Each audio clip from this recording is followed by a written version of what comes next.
Sean Pendergast, Seth Payne, and if you know that music's playing, it is can mean only one thing on this show. The walkout music for Texans Executive Vice President and General Manager Nick Caserio. Nick, welcome in. Great to talk to you as always. And now that I'm hearing that music, I think this is the first time we talked to you since you've become best friends with Triple H. Is that right? Good morning, fellas. Thanks for having it. Yeah, no, exactly. I had the opportunity to introduce myself at the Sloan conference. He was on a panel with the Netflix chief content officer. Actually, a great discussion about how they've transitioned to live programming on Netflix. And then after, I said, look, I got to at least go up to him and say hello and introduce myself. Told him that I have walkout music when I go on the show with Payne and Pendergast in the morning.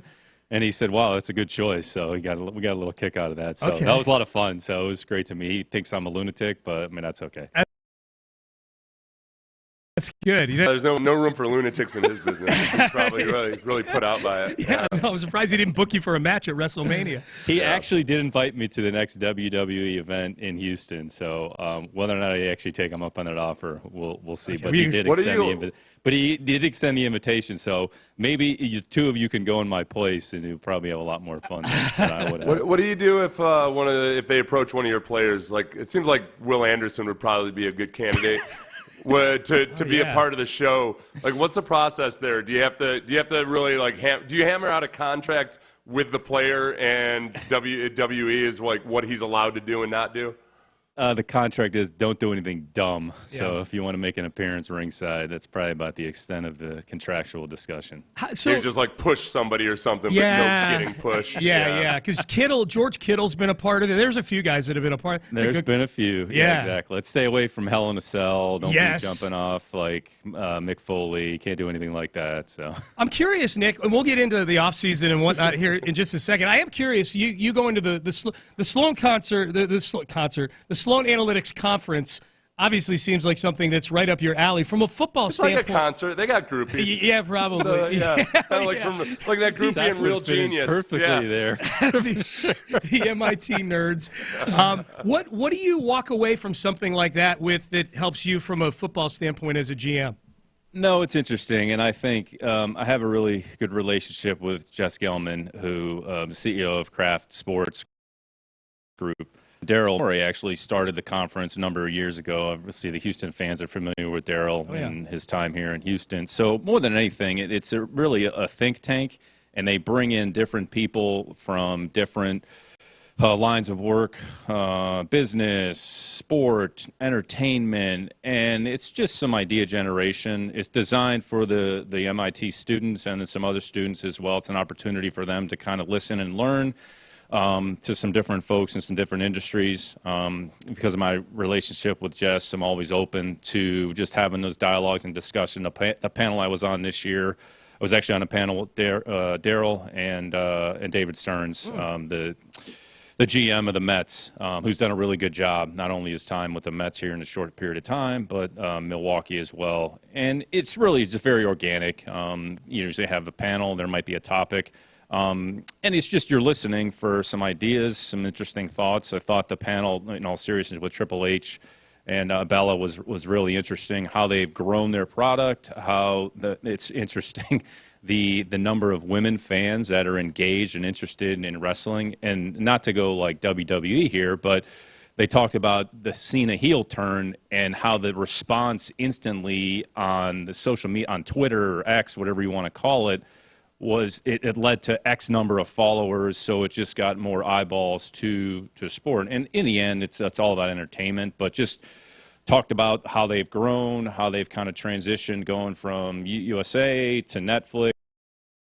And so listen to that. I listened to another panel, had two folks that were involved in private equity that are investors in businesses, in soccer.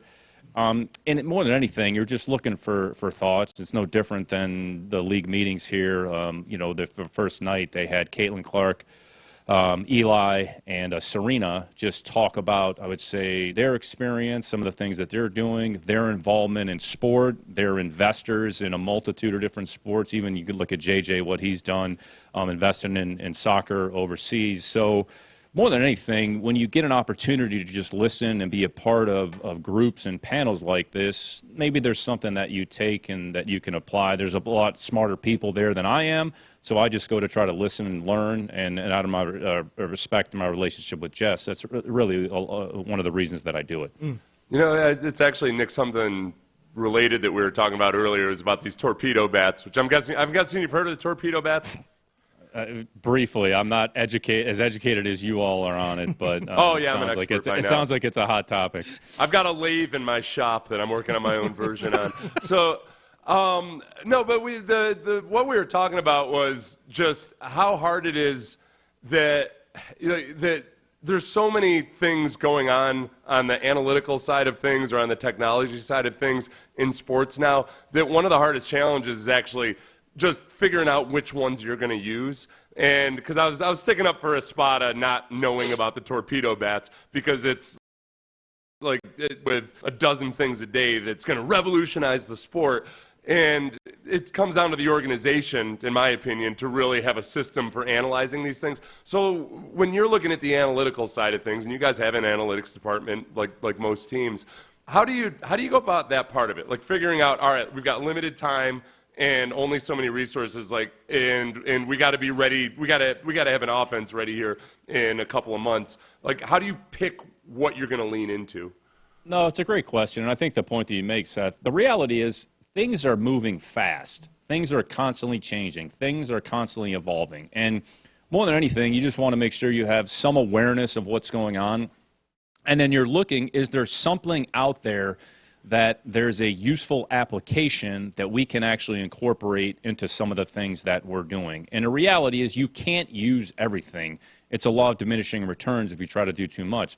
But if there's a specific, I would say, piece of technology or some information that you might be able to apply along with your process that you have in place, then you investigate it. And you see if there's a fit. There's utility, great. If there's not, then you move on to something else. But to your point, the rate of change that takes place, it happens at such a high rate of speed. So you have to be aware, you have to be cognizant, which I would say a conference like the one that I attended, it gives you kind of some insight as to some of the things that are going on. But I would say philosophically, it usually goes back to basic blocking and tackling and first principles.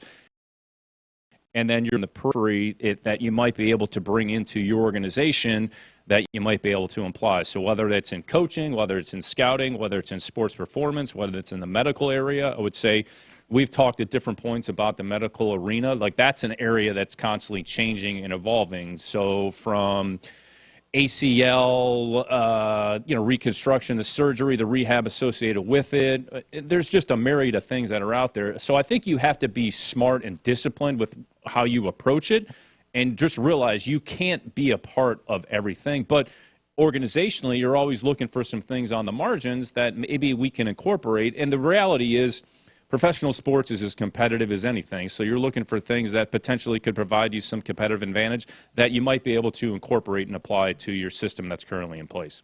I'm glad you mentioned the medical part of it, because Trent Brown, obviously an interesting signing, but he's coming off a patellar tendon tear, and there's not a whole lot of data on guys coming back from patellar tendon tears. It's just not that common an injury. So what do you? Has that changed at all? Are patellar tendons not as dramatic as they used to be, or is it still a huge wild card? Injuries are always a wild card. I think you can never really predict. It's all about the athlete response rate. And so what we try to do, whether they're healthy, not healthy, is when they come in the building, it's just going to kind of get a baseline understanding of where they are.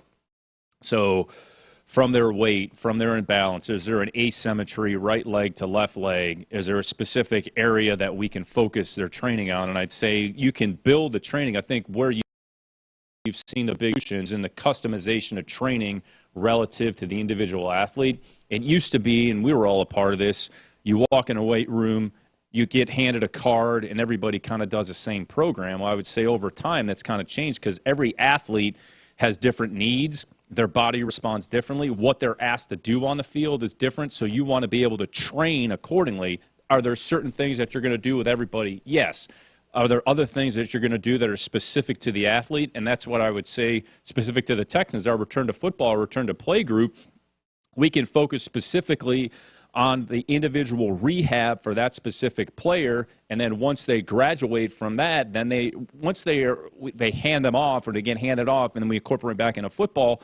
We just want to make sure that they're fully mentally and physically prepared for the rigors of what they're going to endure. So I would say it still goes back to case by case.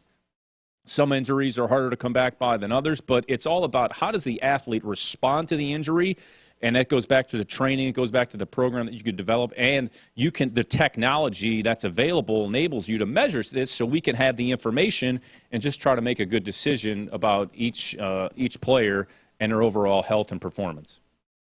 Go ahead, Sean. Okay, yeah, Payne and Pendergast with you on a Thursday. Texans GM Nick Caserio joining us. Hey, Nick, just to start digging into the offseason here, and we'll start with the offensive line. Seth mentioned Trent Brown there. Obviously, a lot of new faces on the offensive line. You made the trade involving Laramie Tunsil, changes with coaching. What specifically are you trying to find that was missing from last year's offensive line room? Right to the offense. I thought we were going to transition to the Rockets and talk about their playoff berth, but no, we'll talk about that a little bit later. Congratulations to them. Yeah. No, there's never anything specific. I think what you try to do is after each season, you kind of take a step back, make an evaluation. All right, what happened? Is there anything that we feel that we need to do moving forward? And there's going to be change. We've talked about this on this show. Your team's going to turn over X number of % each year. So every situation, you kind of evaluate case by case. I don't think we went to the offseason and said, well, we're going to do A, B, C, and D. That's never really how it works.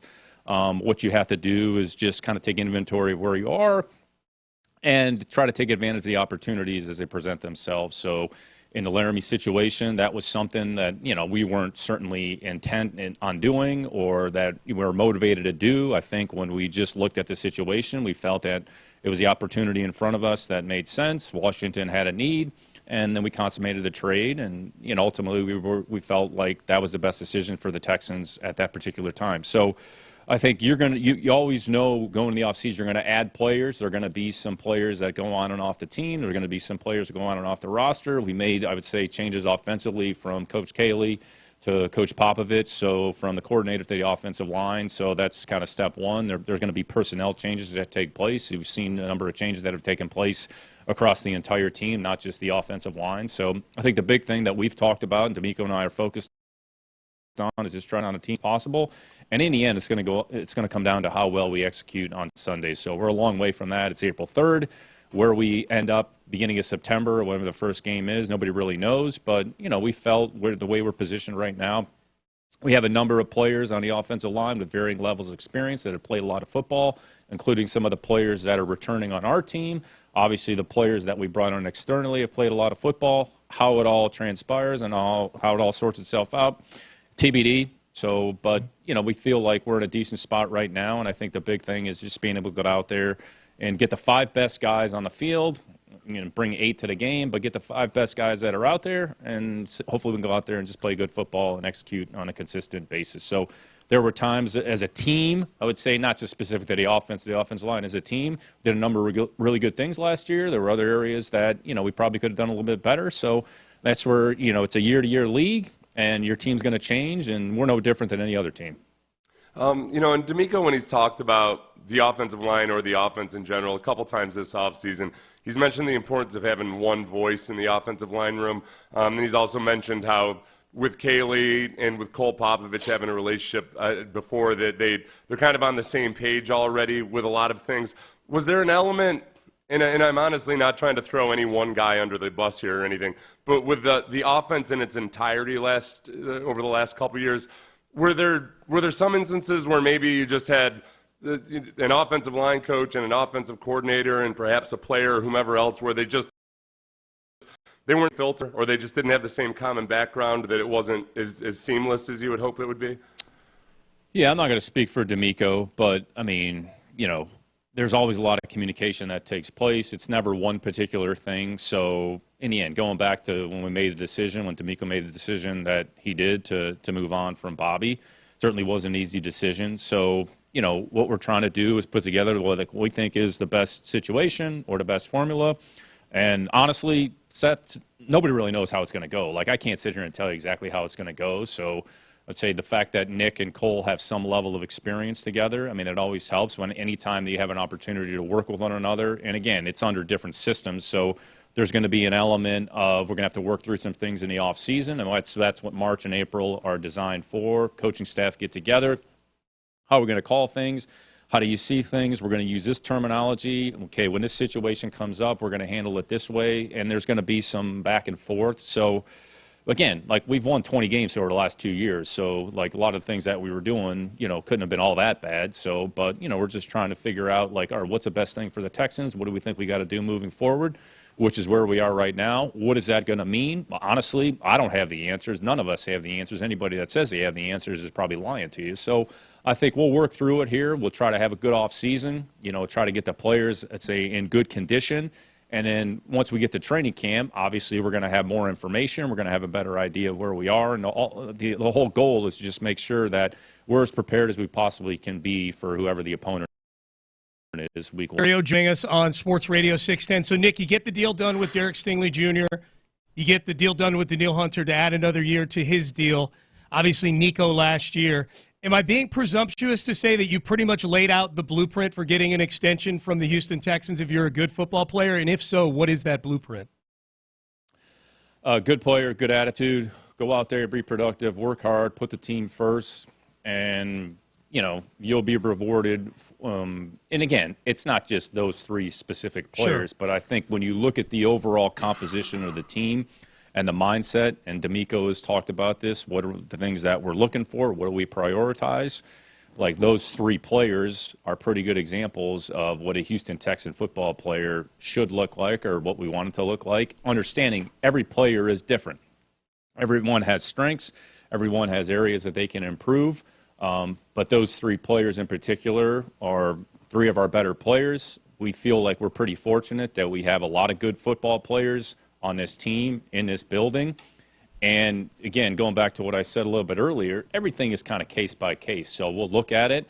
We'll have discussions. D'Amico and I talk about the team, I don't want to say every day, not every day, but it's every day. And we're just trying to make sure that we're very thoughtful and we do things with the right intentions.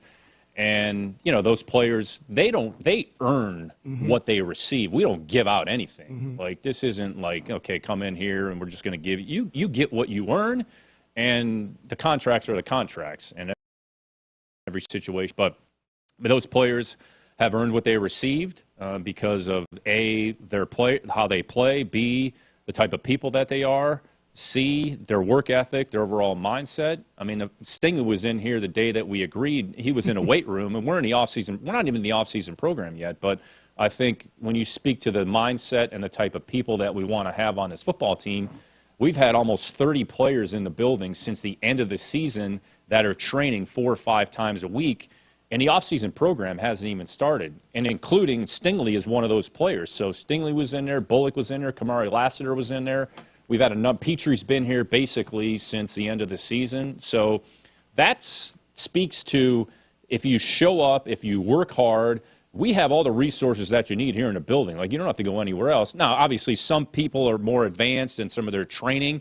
I would say, I think there's some videos of Danielle working out. Like, Danielle's working. Like, you don't look like he does without putting in the work. So, that's the type of program that we're trying to create, and it starts at the top. And, we try to be very consistent and very committed. And honestly, it takes a certain amount of discipline because we're not afraid to say, okay, here's, we'll talk about the draft here in a minute, but there's players in a draft where we're going to move on from, or we're not going to consider them to be a part of our program. It doesn't mean there's anything wrong with them. It just means, you know what, they might be a better fit somewhere else, and that's okay, and that's just part of our process. Does it mean we're going to be right all the time? Absolutely not.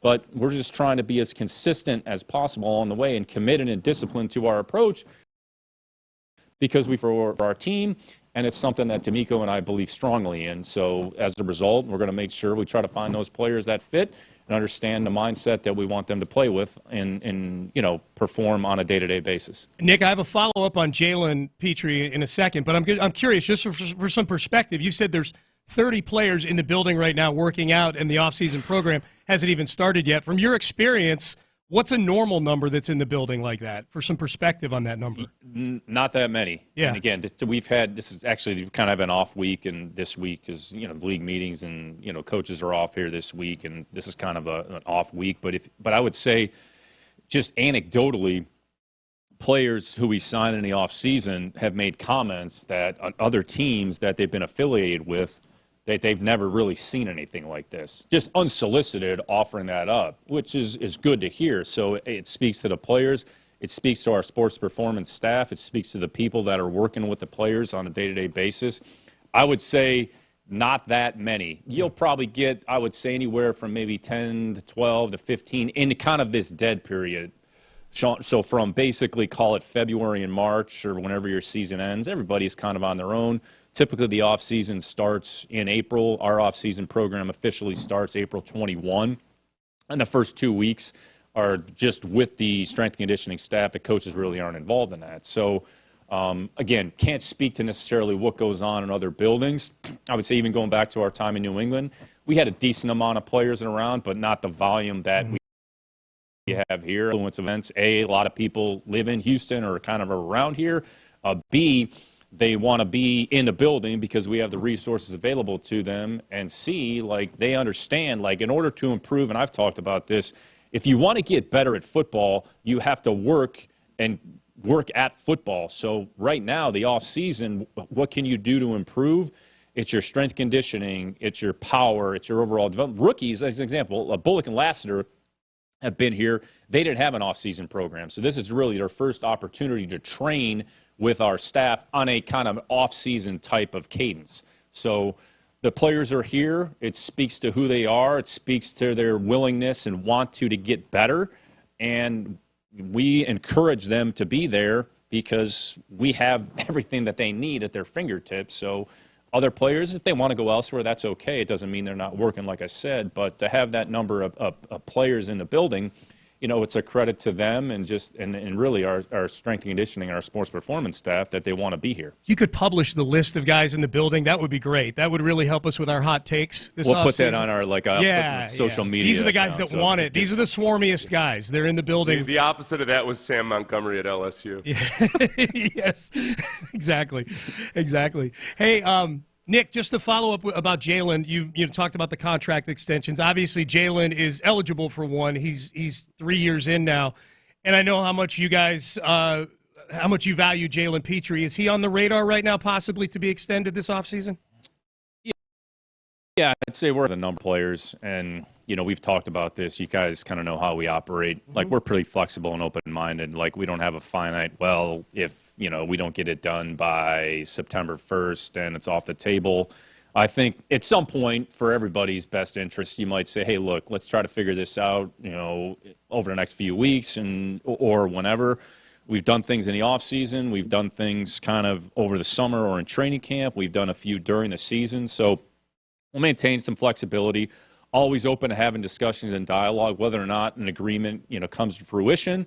It's very situationally based and case by case. So, but I would say there's a number of players that you'd like to keep as many good players and good people around this building for as long as possible. And if we get to that point, great. If we don't, it doesn't necessarily mean it won't work out. It just might means it might happen just at a later point. Mm-hmm. So. Don't really want to comment specifically on any individual discussions with any players, but I would say always open-minded to having a dialogue with the player and their representatives and trying to figure out an agreement that everybody feels comfortable with, because the goal is for both entities and both parties to be happy with how it went. You don't want to have we're not trying to, quote-unquote, win a negotiation. Yeah. We don't believe in that. That's not how we operate. You want something where the organization wins and the player feels valued and they feel like, you made them a priority. So, we'll work through those things. But Jalen's been a good player. It's the day he walked in the building. He's had a significant impact on our program. A player that you'd like to have around here as long as possible. So we'll kind of see how all that works itself out. You had mentioned that Derek Stingley was in working out the day that he got that extension. And it's always, I remember Tom Coughlin being over the moon when a guy who was a late round draft pick, after a few years, they redid his deal, and he was in there working out early in the morning before the OTAs, or before the offseason program started. And the head athletic trainer told me that Coughlin was just so excited to hear that guy was in the room that morning, that he had signed his contract. But I guess the one thing that's changed since 15, 20 years ago is that now even the late round draft picks, if they've played 3 or 4 years in the league, they've made some pretty damn good money. Do you have to worry less now, maybe because you've got a good track record of, okay, Derek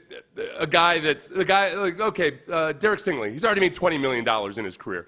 If the money was going to ruin him, it would have ruined him long ago, or if that was the only thing motivating him. So is there a little bit more comfort level in giving contracts now because guys through that or through NIL have already established, like, okay, that they can keep their head about them when they've got a big wad of cash in their pocket?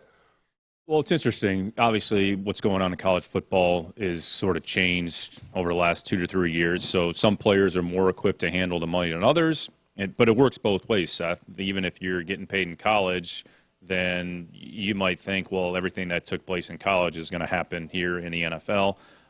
I would just say players are motivated. Obviously, they want to be compensated for what they do, but they also want to. If we've done a good enough job on the front end of bringing the right type of people with the right mentality and mindset into this building, then you're going to feel comfortable giving that player what he's earned, going back to what we talked about a little bit earlier. So in the end, you still have to go out there and perform, and you have a certain comfort level because in a lot of cases, you know, you're probably financially secure for a long period of time, which all of us, whatever we do, when we invest a significant amount of time and energy, you want to be compensated accordingly, and you want to put yourself in a position, you know, where you have a certain level of security, and there's nothing wrong with that. But by the same token, in the end, we still have to go out there, we still have a job to do, we still have to play good football, and we want to win, because that's ultimately, you know, when the team wins, kind of everybody wins. So again, I'm not sure if that exactly answers your question, but I would say we're not necessarily worried about, you know, when we reward a player with something that he's earned, that he's necessarily going to change. I would say let's go back and talk about Nico Collins. So I'd say Nico probably had his best offseason last year, and you know, he was coming on the heels of a contract extension. So I think it's really confirmation that, you know what, okay, we think we made the right decision and re-rewarded a player because he earned the opportunity with his performance, and it's not necessarily going to change his thought process or mindset. So, yeah, if you find the right players, you find the right people with the right mentality and the right mindset, get them in the building, then and keep them in the building, your team accordingly, then that's ultimately where we want to be. Texans GM Nick Caserio joining us on Sports Radio 610. You're listening to KILT and KILT HD2, an Odyssey, Houston, an Odyssey sports station. Nick, the C.J. Gardner-Johnson deal, how did that come about? And in general with these deals, you've done 3 of these now where it looks like a team may be getting rid of a guy, but it turns into a trade. Joe Mixon last year and Christian Kirk and C.J. Gardner-Johnson obviously this year. Can you speak to that specific deal and just in general that kind of niche in the market that you've been able to bring in good players through? Yeah, I think teams that know how we operate know that we'll basically listen. And people in our position, in my position, you're always having conversation. You're always talking to the equivalent on the other team, not just during free agency, but all throughout the year. Hey, what's going on? Hey, anything going on? Any players that potentially we should look at? Anything? Are you looking for anything? So there's a healthy dialogue going back and forth. I would say specific to CJ, say Howie and I have a really good relationship. We've done a lot of deals together. So, you know, when those conversations take place, they honestly really don't take too long. But, you know, it's a relationship business in the end, and we're not afraid to talk to anybody. So, you know, even the situation going back to Kirk. So, you know, James and I didn't really know each other, haven't worked together, but, you know, we're pretty open-minded here. Like, we'll work with anybody. We'll get straight to the point, hey, and just try to have some open dialogue. And that's part of the chair in which I sit is you want to be open. You can't be, and what's the worst the thing that somebody can say. It's no. Okay, no problem. Then you move on to the next thing. So you never take it personally, but, Howie and I have always had a lot of good discussions, a lot of good dialogue. We're not afraid to do deals. We kind of go back and forth. And this one happened to work itself out the way it did. And we'll see how CJ's been a good player. He's had a positive impact on a couple of different programs. He's been really productive with his opportunities. So, that's all we care about is when a player walks in the building is just come in here, do the things that, D'Amico asks of you as a player, be a good teammate, and go out there and play good football. So, we think CJ can help us in the secondary, which is why we made the acquisition that we did. When you talk about the trade for Christian Kirk, with trading within the division, when you've got a new GM in the division, how do you go about figuring out whether that guy's going to do business with you or not? Do you just does somebody usually say it explicitly, or is it a matter of you might approach them a couple times and they keep saying no or don't even have a discussion with you and you pick up on the signals? It feels like it could be awkward. Yeah, I would say you never make it personal. Let's even, with Mike Borgonzi in Tennessee. So, Mike and I have a good relationship. Mike and I have had multiple conversations when he was the Chiefs. And really on the front end of it, whether or not this is just how I kind of operate. I talked to Mike, hey, Mike, congratulations, looking forward to working with you. We're open. I would say that whole notion, Seth, of, okay, if you trade in the division, look, some of it is a little bit of a myth. So, you're either going to do business with people or you're not, and you can't be afraid of what the repercussions or what the fan base might think. Oh, you can't do that because it's going to have a negative effect. Everybody just has to run their team how they see fit and just make the decisions that they feel are in their best interest. And we're going to work with each other over the course of a number of years. So maybe that person, okay, he's in Tennessee, then however many years down the road, maybe he is in the AFC West. So if you didn't handle yourself, with professionalism and courtesy and respect, like that travels with you. So it's no different than when you're dealing with agents. So this is why, this is from a personal standpoint, I try not to make anything personal or make it contentious because it's not worth it. Like I'm a pretty straight shooter, very matter of fact, kind of get to the point. I think people understand that about me, right, wrong, or indifferent. So we're not opposed to doing anything that we feel is going to help the Houston Texans, because that's ultimately the fiduciary responsibility that I have to D'Amico and to the McNair family, is to do what I think is in the best interest of the Houston Texans, not what's in the best interest of me personally. So when it comes to doing trades, we'll trade with anybody. Now, are there some people that take the opposite approach, that we're not going to trade with you because you're in their division? Yeah, that's their personal preference, their personal choice. I can't control how somebody else thinks. All we can do is just try to make the decisions that are best for the Houston Texans, and we'll work with anybody. Like, you're never going to, okay, there's an off-limit or list of agents or list of teams. Quite frankly, I think that's pretty parochial and narrow-minded to do business that way. So as long as we're in a position, that we're in, that I'm in, then, we'll be open-minded and do business and do what's best for what's best for the Texans first and foremost. Oh, yeah, okay. So I got to ask you about the tush push, and I'm not going to ask you directly about No, I'm whether happy it to should talk or about it. I'm not going to look. I said something in front of the whole league as well, so nobody probably wanted to hear from me on it. But well, there was one dynamic of it that I know that you're a little bit more privy to that was intriguing to me, was the fact that one of the two teams that's the best in the league at it, or at least their version of it, is the Buffalo Bills, and yet Sean McDermott was one of the guys that was against the tush push. Was that a surprise to you, or that he was against it? I'm not going to comment about Sean. I would just say, when you look at the play in and of itself, and in the end, it's a version of a quarterback sneak, and the sneaks go back to a number of years, from how Brady runs it to how Josh Allen runs it to how Philadelphia runs it. And D'Amico and I have both commented publicly, so this isn't anything like groundbreaking information here, but you shouldn't penalize a team for a good execution. And it's not like all of a sudden, like, Hurts just dropped out of the sky and is playing quarterback. So the guy's been playing quarterback for 4 years. He's got over 4,000 snaps, 600 rushes. I don't know how many times they've run the sneak. So now, all of a sudden, like, we have an issue with the play. So, again,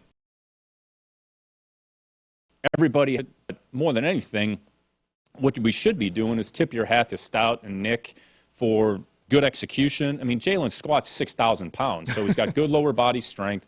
And when you actually look at the play, and I haven't done this, maybe we can have somebody out there in the Twitter sphere look at this, but the number of times where the player, whether it's in proximity or close to the quarterback, is actually pushed to create, additional yardage. I mean, it probably doesn't happen on every play, because by the time, the quarterback takes a snap and he's moving forward, it's more about what's going on the offensive line. So everybody has a different interpretation, but, let's just go watch the play.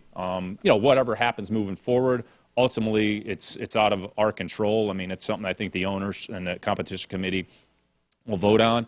But, we're going to penalize players in the NBA for the Euro step like that? We're going to make that illegal, even though so every situation. Look, if you find something that works, okay, sometimes you just have to tip your hat to good execution. And to talk about health and safety on something where there's no data that actually try to create that, and that's the rationale behind it. I think you got to be careful about that. So, again, I've probably already said too much. I'll probably get fined for some of these comments, but, that's okay. No, I mean, everybody you're basically saying will be the happy league, about it. Yeah, you're basically saying the league should keep operating the way it's operating. They're not going to fine you for that. I think the part with McDermott that was interesting to me was that he cites the safety concerns but doesn't, there's not data that backs up that it's a dangerous play. The only thought I had about that part of it yet is that I guess I could see as a coach looking at it, and if you think about a rugby scrum, the rugby scrum is safe if it's done the way it's supposed to be done, but it's also got potential for a lot of spinal injuries. So when there are injuries in a rugby scrum, they're pretty severe injuries, and I wonder if at least part of it is people just thinking, all right, this looks like a train wreck about to happen, and maybe the data isn't there yet because there's not that many, but you also just don't want to invite the first couple injuries that are notable are drastic or severe injuries. Seth, you're the rugby expert. I'm not, so I'm not really familiar with the nuances of rugby. But, again, I would just say, I mean, this is something that, Jalen's been playing quarterback for 4 years. So I guess the 4 years prior, that thought process, wasn't an issue. So, again, health and safety of the players in our league is of the utmost importance. Nobody's going to argue with that. So I just think you always just have to look at the information, take the data, and then, just try to make good decisions. So whatever the league decides, they're going to decide. But, I mean, it's, an interesting conversation, interesting topic. I would just say when you go back and look at even how Brady converted, 90% of quarterback sneaks over the course of time. And there are a number of times, there are a number of times where, he was exposed. There was nobody on the center, and then he'd move forward. So theoretically, he was more exposed and potentially more of a safety risk than, some of these other plays. Even go back and look at whether it was a divisional round or whenever it was, year when he reached the ball over the goal line on a sneak and 4th and 1, and he ends up perpendicular to the ground, and then Lewis, smacks him in midair, and, he smashes his head right on the ground. So, is that not a safety risk? So, again, I think we just have to be careful of jumping to conclusions. Ultimately, do what's in the best interest of the players, absolutely. But, I think we just got to continue to evaluate the actual play. And, I'd say there's definitely a split camp on it. But, I think you got to be careful about just making extrapolations based on, what you think could happen. Nobody wants anything catastrophic to happen, to your point, that's for sure. But, we'll see how it goes here moving forward. Nick Caserio, Texans GM, joining us. I want to make sure we get some draft talk in before we cut you loose. What's that? The draft is coming up. It's in 3 weeks, and you're going to go find us some more good players, just like you did last year. 4 picks in the top 89. How are you feeling about the way this draft is unfolding relative to the amount of draft capital you have as compared to the needs that you have right now on the team? Yeah, there's always opportunities, so top to bottom. So there's been years where we didn't have a first or second round pick, years we didn't have a first round pick. So what we try to do is try to maximize our opportunities, try to understand a board as much as possible, top to bottom, and then across as well at the various touch points and the various grade points. So our grading system may be a little bit different than some other grading system, but I think our job between now and the end of April is to understand and know as much about each player as possible. Understand we have The coaches have evaluated a number of players, so we're going to meet next week and kind of sit with we've kind of done it kind of in a one-off situation, but sit with the staff, kind of get their evaluation of players, how they see the player, how they see the fit, how they see the role. So I would say the only thing that we, quote-unquote, need to do is draft good football players with the right mindset and the right mentality, regardless of the position that we play. So that's where our focus is. That's how we've approached it here the last 4 years. That's how we've approached it the last 2 years, specifically with D'Amico and I. And that's not going to change this year. So we're not going to all of a sudden do something different this year than we've done previous years. So no position is going to be off limits. Draft good football players, look at the grade, follow our board, follow our process, and just get them in the building however we see fit. Do you, I mean, obviously, I get all that. Obviously, quarterback is a little bit of a different scenario. You've got CJ. The hope is he's your quarterback for a long, long time. Is your evaluation process and the amount of time you invest in that the same in a year where for a team that already has a quarterback as it would be in a year like 2 years ago when you were looking for a quarterback? Maybe just, if for no other reason, the intel that you have on that player moving forward? Specific, just saying, Sean, just drafting a quarterback or talking about a quarterback? Just evaluate how much time you invest in evaluating quarterbacks, yeah. You're still going to evaluate them because at some point, and again, we're in a different situation, right? I mean, we hope CJ is a quarterback here for 10, 15 years, whatever it is. So you're probably looking at, okay, the player behind them, right? Back, and you get a developmental player in the program. So again, but you're still going to evaluate in its entirety so we're going to know that position top to bottom as well. So understanding that there's going to be players that aren't going to be relevant. So I would say with the first, call it 3 or 4 picks, other than quarterback, like any position is probably on the table, or it is on the table. So quarterback is kind of its own entity, but you just don't eschew your evaluation and say, well, we're not going to look at that position. You still want to understand it. Who are the players? All right, they're going to fall in this particular spot or situation. Okay, this handful or however many, okay, they're probably non-factors, but this cohort over here, they may have some relevance. So you're not going to not evaluate a position just because you have one of the best quarterbacks or one of the best players at that position. I would say quarterback is kind of unique. Once you have a player that you feel good about for a long period of time, okay, that's a good thing, but you're still going to go through your process and just understand all the positions across the board. Nick Caserio, Texans GM, joining us here on Sports Radio 610. All right, Cena or Cody, Nick? Oh, man. I'm going to go with Cody. Okay. I'm going to go with Cody. I think Cena's done a nice job of pulling off this heel turn, so we'll see how long it lasts. So I'm going to go with Cody. Okay. In the end, it's up to Triple H, so whatever the hell he decides, it's probably what's going to happen. But you can text him now. He's your close personal friend. If you want to book WrestleMania, you can at least help book WrestleMania. I don't think he needs any input from me, so I think he's got it all. I'm only going to muck up the process. So are you going to watch? I'll go with Cody. You're going to go with Cody?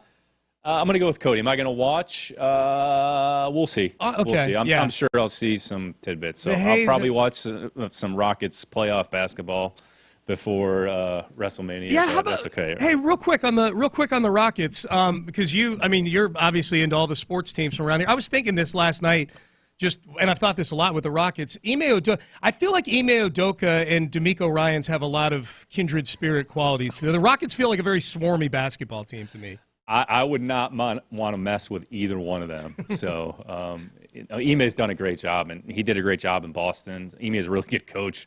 He's had a positive impact on the Rockets and the organization. Him and Raphael have done a really good job putting a really good team together, a number of good young players.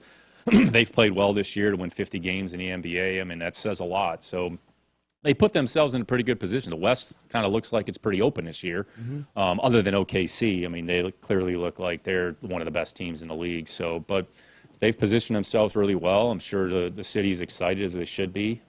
But, great opportunity to watch some postseason basketball. I would say there is definitely a tangible difference in postseason basketball when everybody's trying to get through the regular season. But then when you get to the postseason, I mean, there's certainly an elevation in the play. But credit to them. It'll be a lot of fun to watch them play and continue to, make a push here. But they've done a really good job. He's a damn good coach. He's a really good coach.